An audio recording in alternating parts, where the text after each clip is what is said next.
By the time fate circled them back into each other's orbit, it was no longer about choice. It was about image. Diana had become a symbol of hope, of youth, of continuity. But symbols don't carry emotions, and love, if it were to exist, would have to survive the crushing force of perception. From the very beginning, their relationship was shaped not by chemistry, but by a quiet orchestration of circumstance. Every step forward was influenced by the invisible hand of pressure, not passion.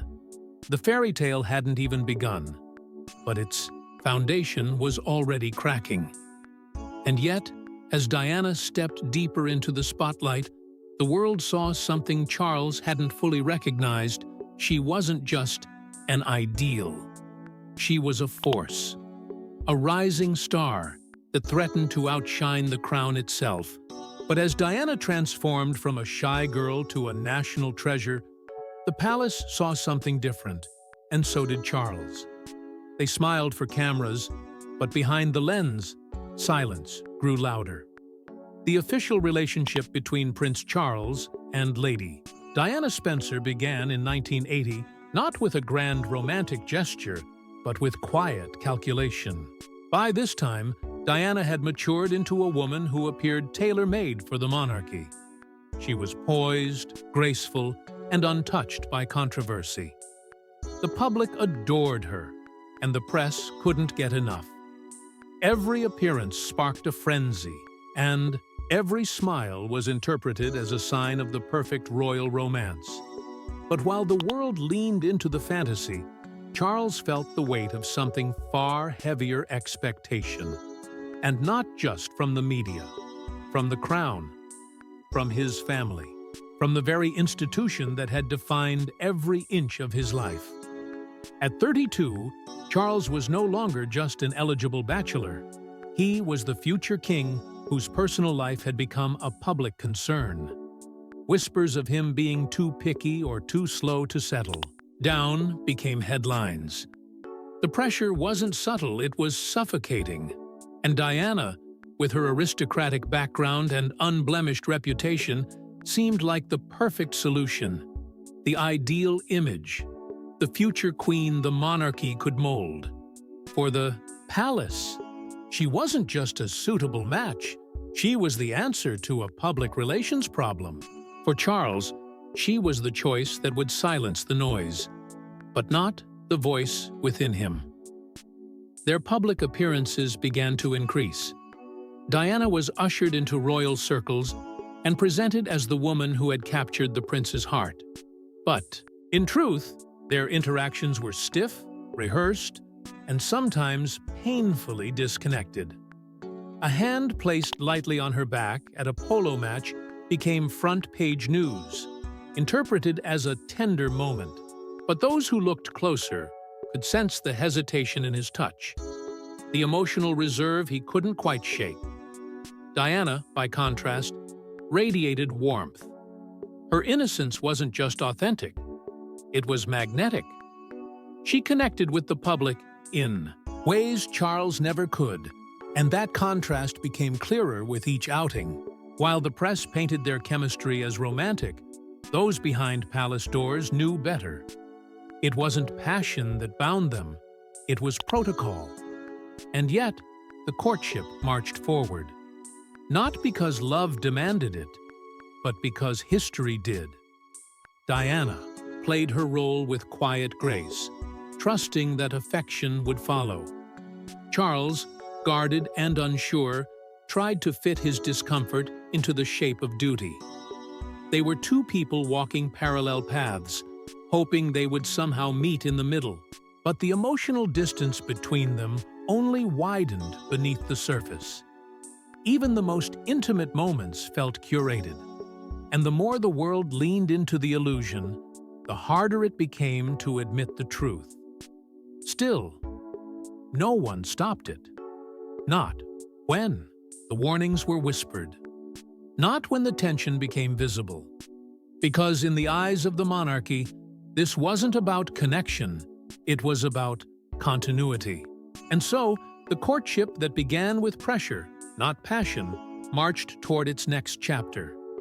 Then came the engagement, a moment that was supposed to seal a fairy tale. Instead, it revealed a painful truth. A single sentence shattered the illusion. February 1981. The engagement between Prince Charles and Lady Diana Spencer is announced to thunderous applause. The press goes into a frenzy, the monarchy breathes a sigh of relief, and the world falls deeper into the belief that a fairy tale is unfolding. Diana stands before cameras in her now iconic sapphire blue dress, her face lit with excitement, her smile radiant, eyes full of hope. But beside her, Charles looks composed, too composed. There's no warmth in his gaze, no tenderness in his expression. It's not hesitation, it's distance. And when a reporter throws the inevitable question, "Are you in love?" Diana answers quickly, almost naively, "Of course." Then comes Charles's reply, cold, measured, and unforgettable. Whatever in love means. The silence that followed wasn't just awkward, it was seismic. At that moment, the mask slipped. What was supposed to be a celebration of union suddenly felt hollow. The press tried to brush it off as a clumsy joke. The palace spun it as British dry humor. But the damage had been done. The cracks in the fantasy had formed, and they couldn't be unseen. Diana, young and eager, laughed nervously.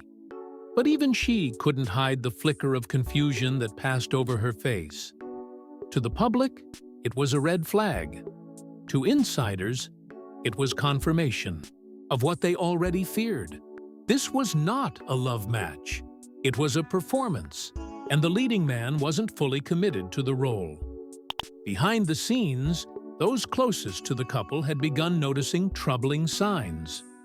Charles's affections came in careful doses, handwritten notes, polite compliments, restrained gestures. There was admiration, yes, but passion? No. His demeanor remained formal, even in private. Diana, on the other hand, was all heart. She leaned in emotionally, spiritually, and wholeheartedly. But the more she opened up, the more Charles retreated. They were already speaking different languages of love, and the gap between them was widening by the day. She was basking in the glow of a dream. He was fulfilling a duty. And both were about to step into a union that neither fully understood. Even Charles's closest aides would later admit that he appeared conflicted, torn between what was expected of him and what he truly desired. There were whispers of emotional detachment, of coldness masked as discipline. The palace, however, pressed forward. There was no room for reconsideration. The wedding date was set. The invitations were sent. The world had been promised a spectacle, and the monarchy was determined to deliver. Diana's charm was the balm the institution needed, and Charles's doubts were buried beneath centuries of obligation. But those doubts never disappeared. They lingered in every photograph where his eyes didn't meet hers, in every stiff smile, in every moment that should have felt intimate but didn't. The engagement wasn't a celebration of love, it was the beginning of a performance neither could escape. And yet, the wedding still happened. But beneath the tiara and tradition, something felt wrong. It was the wedding of the century. But did it mask the heartbreak of a lifetime? July 29, 1981, the world paused as Prince Charles and Lady Diana Spencer stood at the altar in St. Paul's Cathedral. Over 750 million people watched from across the globe, transfixed by a royal spectacle that promised the rebirth of a monarchy through love, pageantry, and the allure of a modern-day fairy tale. Diana, only 20, floated into the cathedral light. A dream. Her ivory silk gown, her nervous but hopeful eyes, her youth, all of it captured the world's imagination. She looked every bit the princess. But beneath the surface, far from the sweeping trains and golden altars, a different story was quietly unraveling. From the very beginning of that day, the signs were there. Tension hung like smoke. Diana, radiant and fragile, stumbled over Charles's name in the vows. An innocent mistake, perhaps, but one that whispered of unfamiliarity. A detail so small, yet so loud. Then came Charles's omission. He refused to vow obedience to his bride. A deliberate break from royal tradition. To the crowd, it felt modern, progressive. But to those paying attention, it hinted at something deeper. A subtle assertion of control, a prelude to imbalance. They exchanged rings and shared looks, but the connection felt forced, hollow. The ceremony was breathtaking, yes, but love cannot be staged. And as the grandeur unfolded, the silence between them grew more deafening. The moment they stepped onto the Buckingham Palace balcony was meant to be the crowning gesture, the kiss that would confirm the fairy tale. But what the world saw was brief, stiff, and devoid of intimacy. It lasted seconds, enough to ignite cheers, but not enough to spark belief. That moment, preserved forever in photographs, became symbolic of the reality they were already living.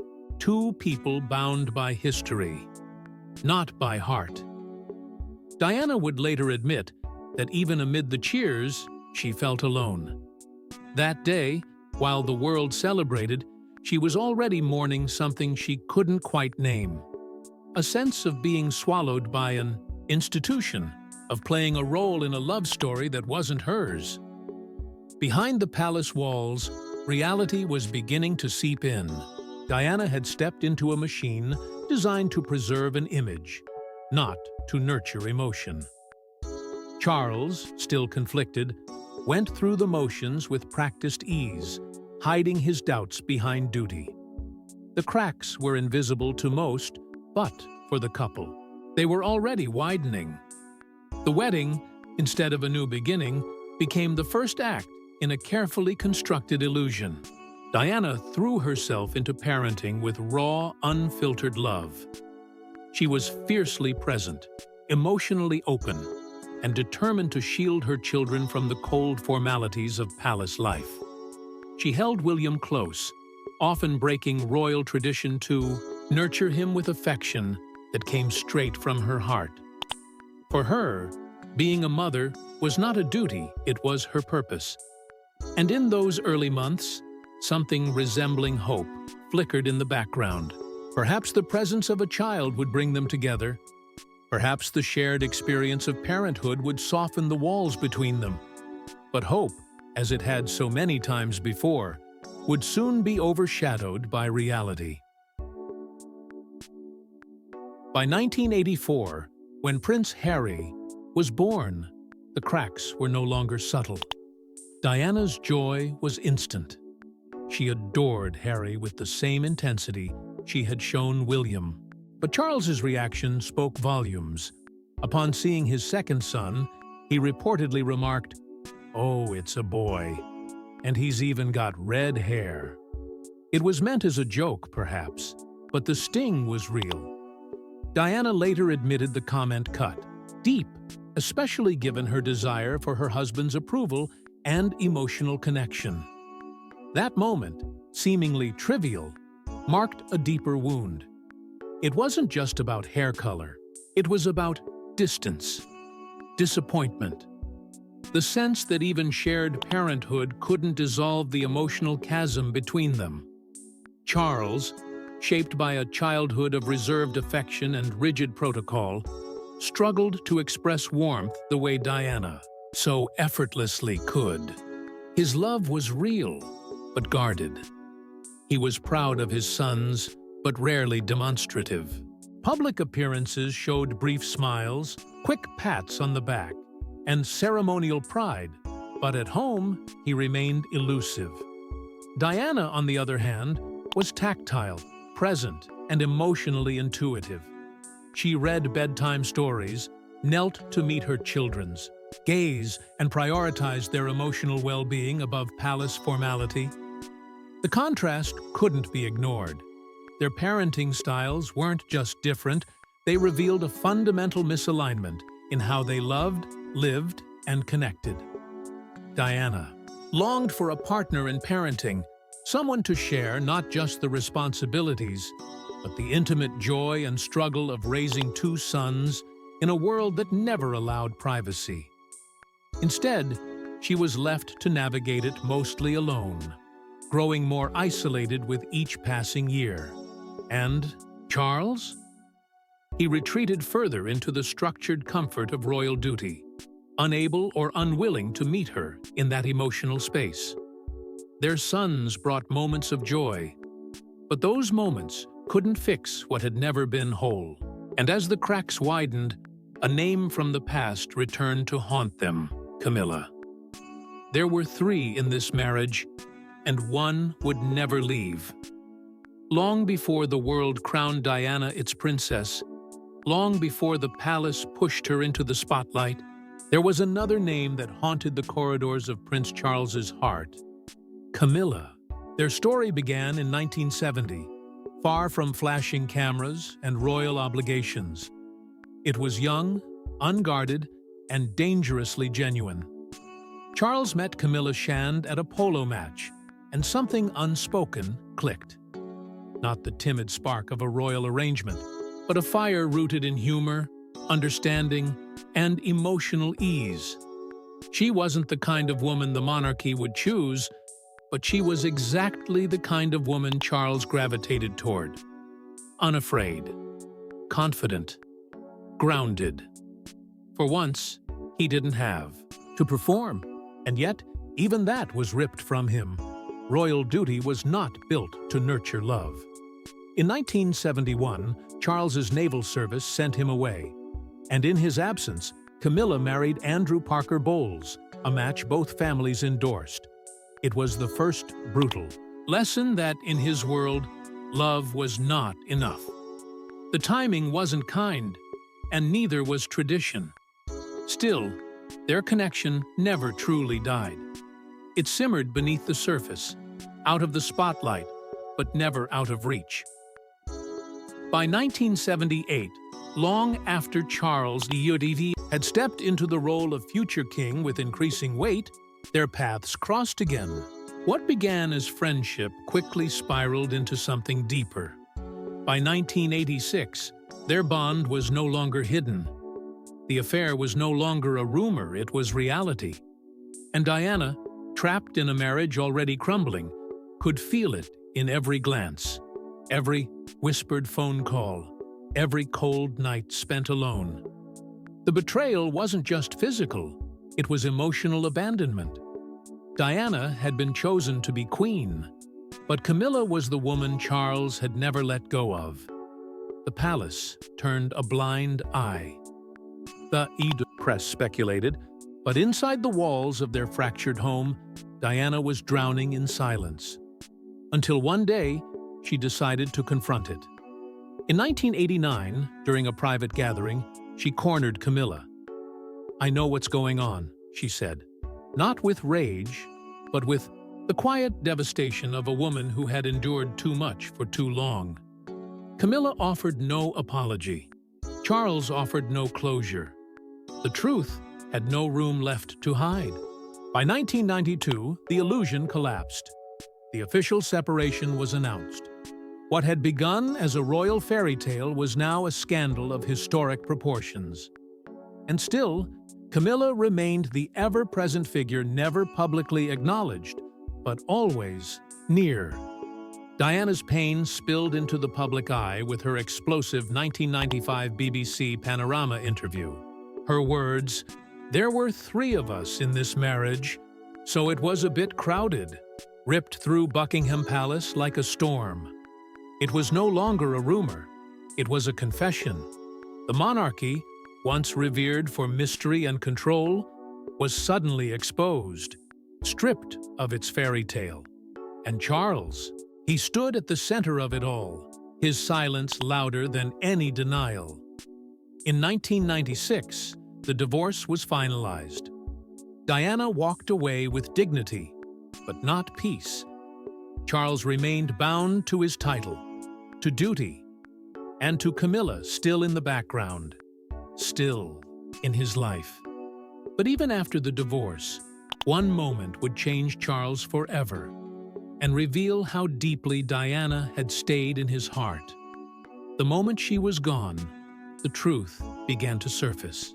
August 31st, 1997, the world awoke to a headline too devastating to comprehend.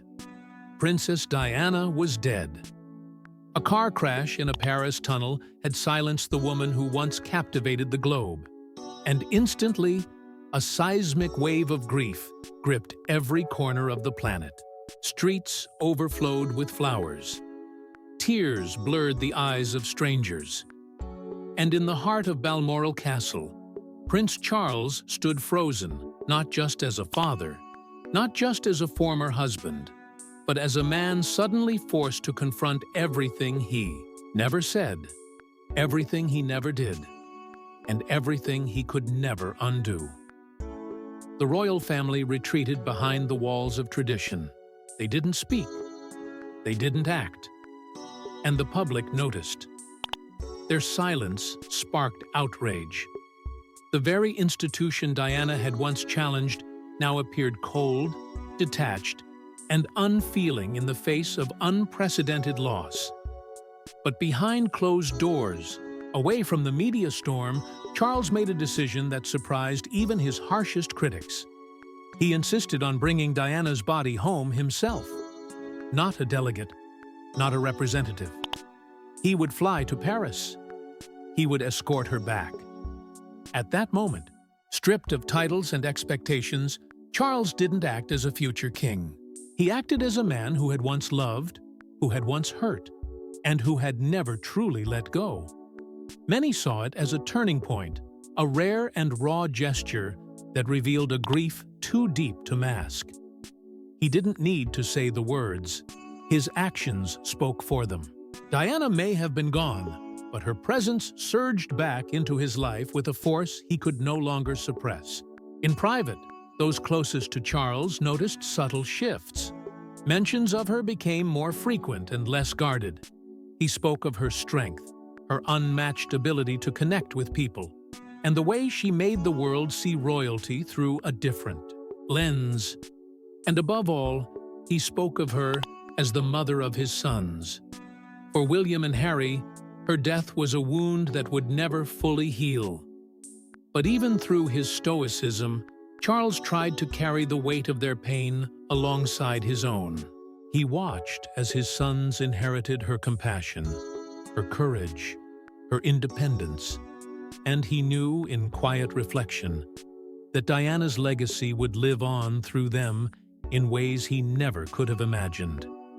He began to understand what she had truly meant, not just to the world, but to his family. Even in divorce, even in discord, Diana had never stopped being a defining presence in his life. And now, in death, she became a mirror he could no longer avoid. Grief, delayed for years, began to surface not in grand speeches, but in private admissions, lingering silences, and late-night reflections. Diana had once been a symbol. Now, she was a memory that refused to fade. A truth he had buried for too long. And now, decades later, with the weight of years behind him, Charles finally says what he never could. One sentence, 3 words, a lifetime of regret. I loved her.